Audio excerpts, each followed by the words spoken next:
Bismillah, Assalamualaikum warahmatullahi wabarakatuh. Alhamdulillah, dengan nikmat dari Allah Subhanahu wa taala, hari ini kita masih bisa mengikuti pembelajaran.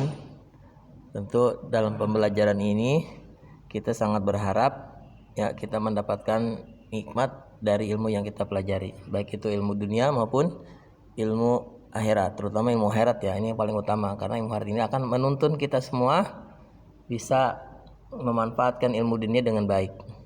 Karena orang yang ilmu dunianya canggih, hebat, bisa gitu, ini berbahaya, bisa merusak di dunianya. Tapi kalau ilmu dunianya dibarengi dengan ilmu akhirat dan dia bisa mampu melaksanakan dengan baik, bisa mengamalkan ilmu akhirat tersebut ke dalam aplikasi ilmu dunia, maka itu akan menjadi sebuah manfaat yang luar biasa baik di dunia maupun di akhirat, insya Allah. Baiklah, kita amali pembelajarannya. Silakan dibuka bukunya sekarang ke tema 9 di subtema 2 sama subtema 3. Langsung saja Bapak gabung ya semuanya dari dua subtema tersebut. Silakan dibuka. Ya, tema 9. Nah, untuk mempercepat materi karena waktunya sudah mepet sekali. Walaupun seperti itu tetap saja mudah-mudahan bisa ada manfaatnya ya untuk motivasi kita, terutama ini dalam pelajaran kali ini insya Allah akan mengupas tokoh-tokoh yang berpengaruh dalam dunia. Nah, insya Allah kalian pun bisa menjadi seperti itu ya, mudah-mudahan. Asal harus sungguh-sungguh belajar, niat dengan baik. Baiklah, untuk rangkuman yang pertama, sebentar ya.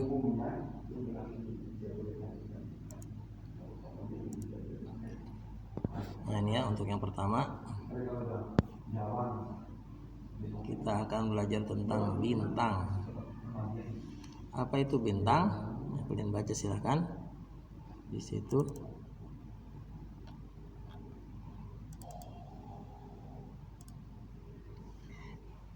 Benda langit yang memancarkan cahaya sendiri. Berarti bintang itu adalah benda langit memancarkan cahaya sendiri. Kemudian bintang itu berwarna-warni, dan perbedaan warnanya tentu ada penyebabnya. Nah, penyebabnya adalah perbedaan suhu permukaannya, sehingga berwarna-warni.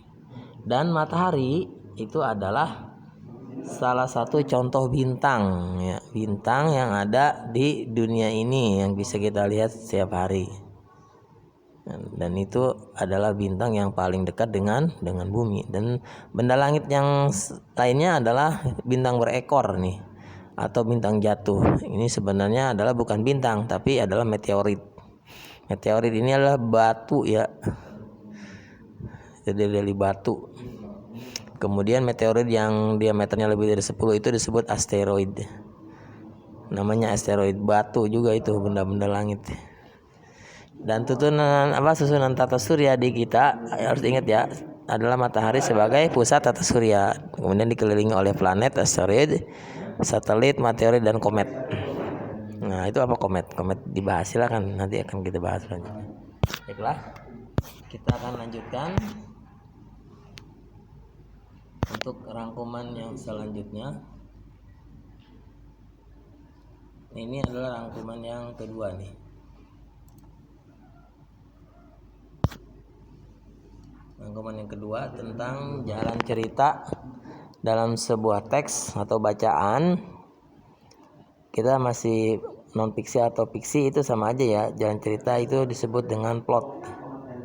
Alurnya ada alur maju, ada alur mundur. Kemudian alur cerita itu dibagi menjadi 3 bagian ya, bagian awal, bagian tengah, dan bagian akhir. Nah, bagian awal biasa pembuka. Bagian tengah ini biasanya adalah permasalahan-permasalahan. Dan bagian akhir adalah happy ending atau cerita yang bahagianya seperti apa yang terakhirnya. Nah, kemudian kita akan belajar tentang modernisasi. Nah, ini modernisasi ini ada pendorongnya. Biasanya pendorong modernisasi adalah yang bisa membuat mantap modernisasi tersebut adalah kita tepat waktu, rajin, berani mengambil risiko, disiplin, jujur, adil, toleran, dan sebagainya. Ini modernisasi yang baik ya. Jadi modernisasi ini bisa kita masuk ke dalamnya dalam keadaan bermanfaat. Tapi nanti akan kita lihat ada modernisasi yang sifatnya bersifat negatif ya, dampak negatif. Ada tradisi-tradisi juga ini di Indonesia, salah satunya yang dijelaskan di sini ada tradisi ngayah. Berarti mengerjakan sesuatu secara sukarela untuk kebaikan bersama. Ini ajaran Islam sangat menekankan dalam bermuamalah dengan orang lain, ini kita harus bisa seperti ini ya. Karena kita hanya mengharapkan ridho Allah Subhanahu wa taala. Nah, ini ya modernisasi yang dampaknya negatif nih seperti ini. Ada kesenjangan sosial, kemudian sifat individualisme itu sangat tinggi. Sendiri-sendiri, nggak peduli dengan orang lain. Kemudian konsumerisme, gampang sekali mengeluarkan uang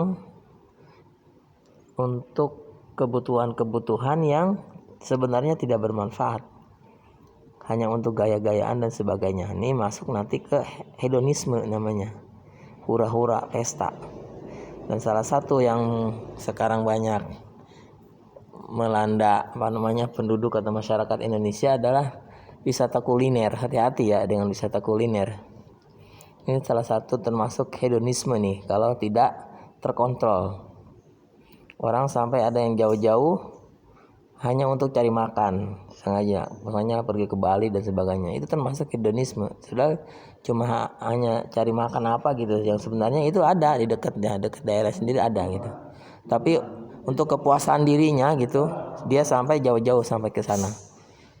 Bahkan ada yang keluar negeri itu banyak sekali. Nanti dia foto-foto, bikin status dan sebagainya. Nah, itulah dampak negatif dari modernisasi. Nah, jadi kita sebagai seorang muslim harus benar-benar bisa mengontrol, memahami apa yang kita lakukan, apapun yang akan kita lakukan ini harus benar-benar dipikirkan terlebih dahulu ya. Bermanfaat atau tidak gitu, bermanfaat atau tidak untuk kehidupannya di dunia maupun di akhirat. Seandainya ini hanya untuk pesta dan hura-hura seperti ini, tentu harus kita tinggalkan. Walaupun kita banyak uang ya. Walaupun banyak uang. Nah, sebagai seorang muslim tentu kalau banyak uang apa yang dilakukan? Infak dan sedekah, itu pasti akan bermanfaat. Seperti itu. Kemudian untuk modernisasi teknologi, transportasi. Zaman dulu orang kemana-mana pakai gerobak, ditarik sama binatang. Dulu pada waktu bapak masih kecil itu masih ada. Kalau ke pasar, ke Cikarang itu pakai andong atau apa namanya ya, andong delman gitu, itu pakai gerobak ditarik kuda. Zaman dulu seperti itu. Ke Cikarang itu lama.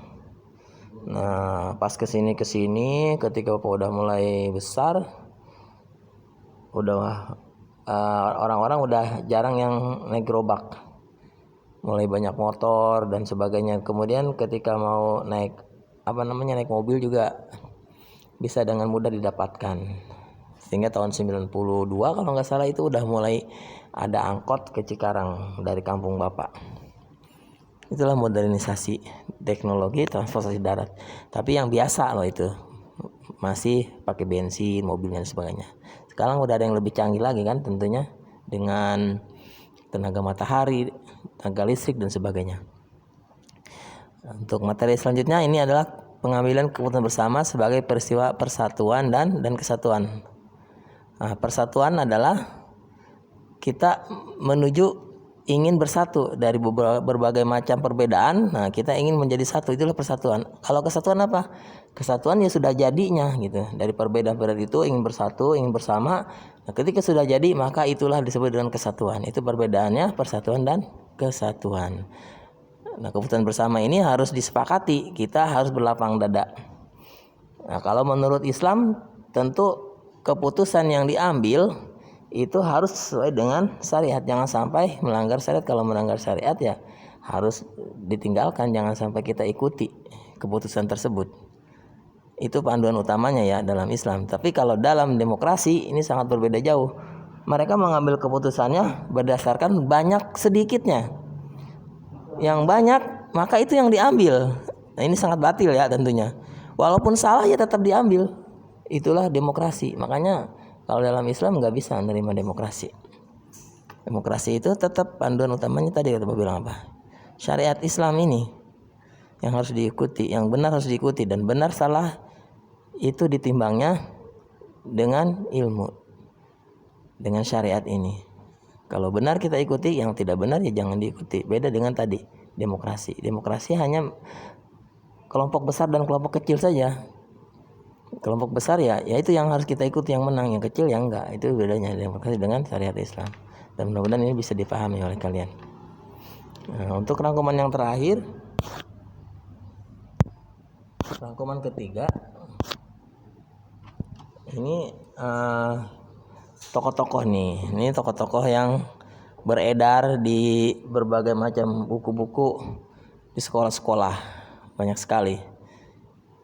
Maupun buku-buku umum ya, banyak ya. Tokoh-tokoh dunia yang pada zaman dulu mereka menemukan sesuatu, kemudian alat atau sesuatu tersebut bermanfaat sampai sekarang. Banyak sekali. Mudah-mudahan ini jadi motivasi ya buat kalian. Mudah-mudahan ada gitu. Dan Allah takdirkan kalian menemukan sesuatu yang bermanfaat untuk kehidupan yang akan datang. 100 tahun yang akan datang, 300 tahun yang akan datang, wallahu alam, enggak tahu. Nah, salah satunya di sini ilmuwan Italia namanya Galileo Galilei. Beliau ini tahunnya 1564 loh.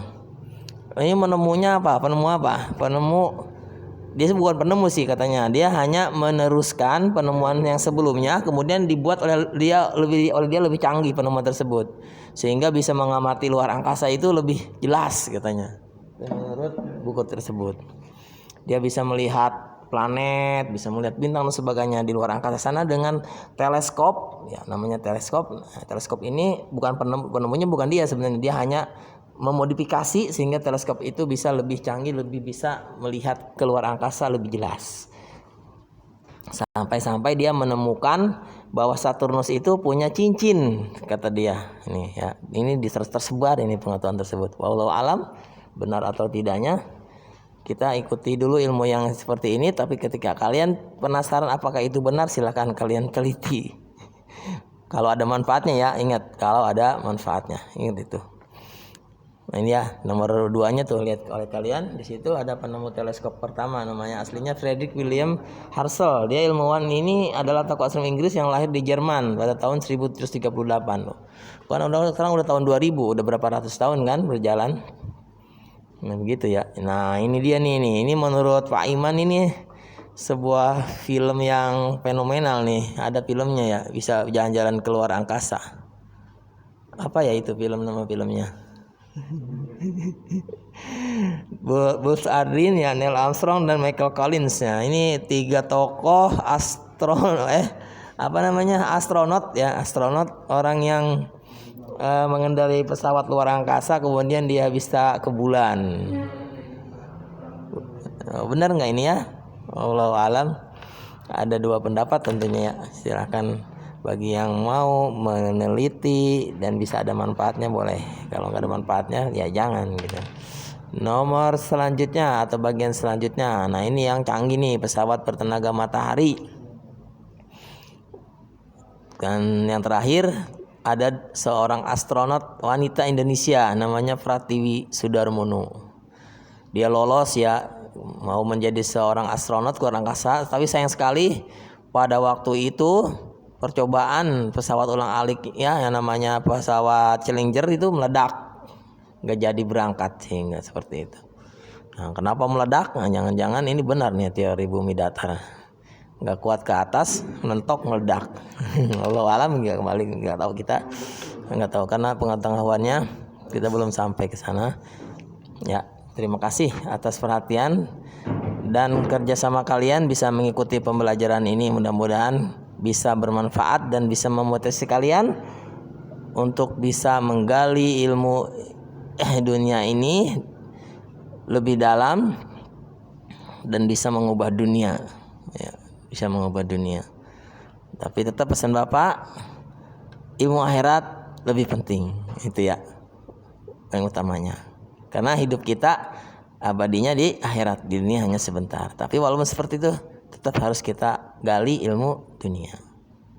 Oke, mudah-mudahan bisa dipahami. Terima kasih perhatiannya. Mohon maaf Apabila ada kekurangan, subhanakallahumma wa bihamdika asyhadu an la ilaha illa anta astaghfiruka wa atubu ilaik. Assalamualaikum warahmatullahi wabarakatuh.